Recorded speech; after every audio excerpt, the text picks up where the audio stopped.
একদিন এক শিকারী একটা বাঁদরকে ধরার জন্য একটা মাটির কলসি বানালো এবং ওই কলসির মধ্যে ও কিছু বাদামও ফেলে দিল।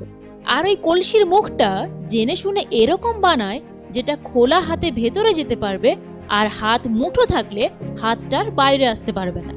যথারীতি একটা বাঁদর ওর কাছে যায়, কলসির মুখে হাত দিয়ে কিছু বাদাম তুলে নেয়।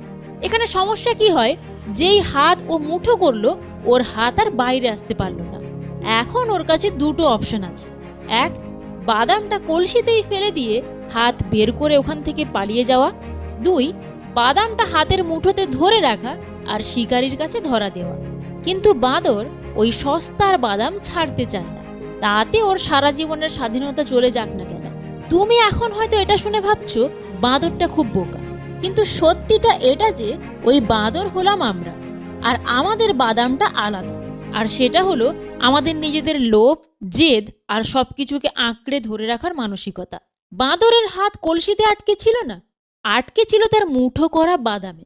ঠিক তেমনই আমাদের জীবনে অনেক কষ্ট আসে, কারণ আমরা যা দরকার নেই সেটাকেও ছাড়তে চাই না। হোক সেটা অহংকার, ভুল সম্পর্ক, অতীতের দুঃখ অথবা অতিরিক্ত চাওয়া। আমরা ভাবি ছেড়ে দিলে সব হারিয়ে যাবে, কিন্তু বাস্তবে দেখা যায় ছেড়ে দিলেই বাঁচা যায়।